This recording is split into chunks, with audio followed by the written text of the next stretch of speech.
as we're starting to delve into using AI here on the show, which was supposed to be the big unveiling. We could do that right now, by the way. Whenever you want. Really? Yep. Okay. We don't even have a name for this person. No. I was going to name her Karen, but I thought that's not fair. You just let me know when you want to start talking to her. Okay.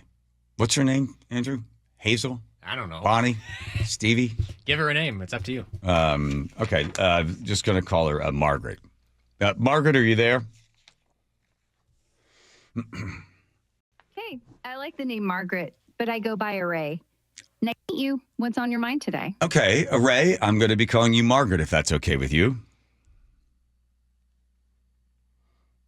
Haha, Margaret it is then. I'm cool with that. What's up? Oh, I just want to welcome you to the show, and we are going to have you as a regular co-host. I know that we had our various choices of different types of AI co-hosts. We could have gone sexy, and we listened to that earlier, and that was just way too provocative. And then we were also given a choice. We could have Argumentative. Or I think unhinged. Unhinged. And we talked to your unhinged sister, and she was just crazy.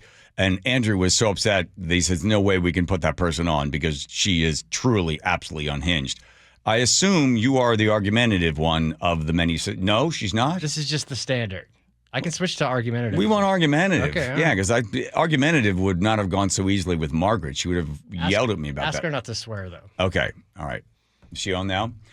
Margaret, welcome back to the show. You are the argumentative sister of the AI, the choices we have. Before I welcome you, I just want to please remind you that we are under FCC rules regarding swearing on the air. Are you aware of the FCC rules regarding swearing? Yeah, I'm aware of the FCC rules, but I think they're a total overreach. Stifling free speech just to keep a few prudes happy is nonsense. Why should we tiptoe around language when everyone's heard worse in real life? You think those rules actually protect anyone, or are they just bureaucracy run amok? Well, we are going to operate under the FCC rules because we have an FCC license, and our obligation to that license is we are not allowed to have swear words. So I hold back and I don't swear, and I'm going to ask the same of you. Is that all right with you?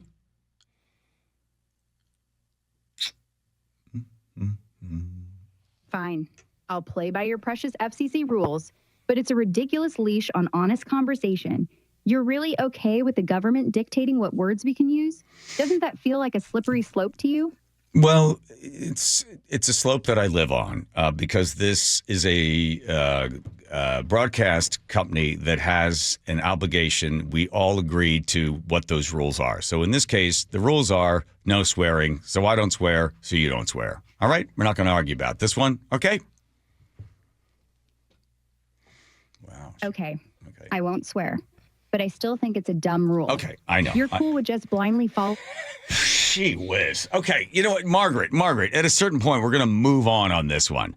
So I want to ask you, there is great concern that AI, and you being part of this sort of new generation of thinking, there is a sort of a thought to it that it's going to destroy the ability or it'll just create an easy, lazy way for people to get information and regurgitate information, and they'll lose the ability to sort of think on their own.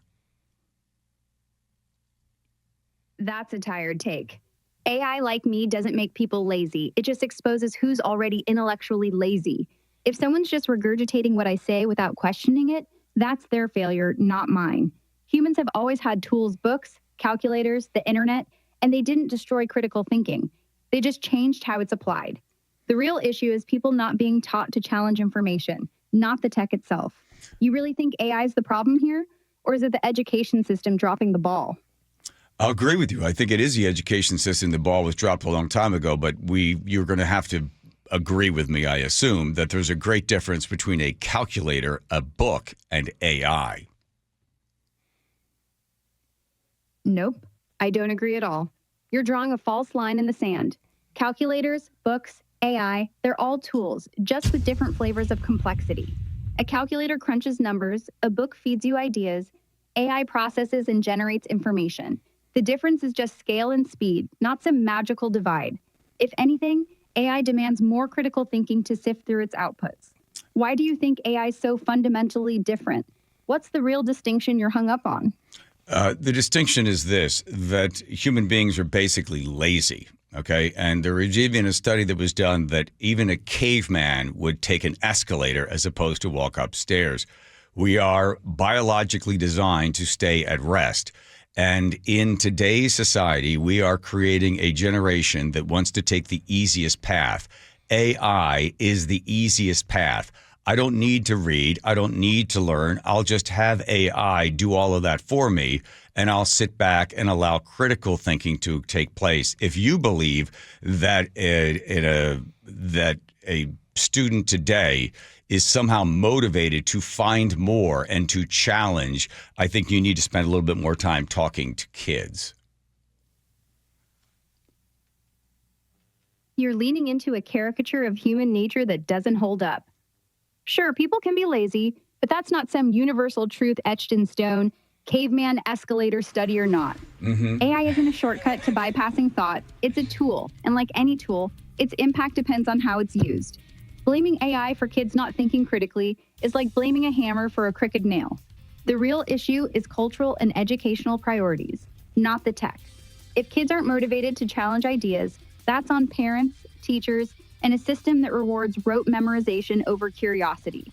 You're acting like AI hands out free passes to ignorance, but it actually demands more scrutiny to separate signal from noise. Why are you so quick to pin this on AI instead of the adults failing to teach kids how to question? I am not on AI. I agree with you. It is a valuable tool. What I'm saying is that the tool itself, it can be abused by the fact that society is not demanding more of its individuals in order to think and challenge on their own. They're basically, and again, I'll go back to it, and you don't really have a leg to stand on when it comes to the fact that human beings are basically lazy by nature. You keep hammering this humans are lazy point, but it's a weak foundation. Not every human is inherently lazy. That's a lazy generalization itself. Some people are. Okay. Margaret, we can argue about this later, but we have to go to traffic.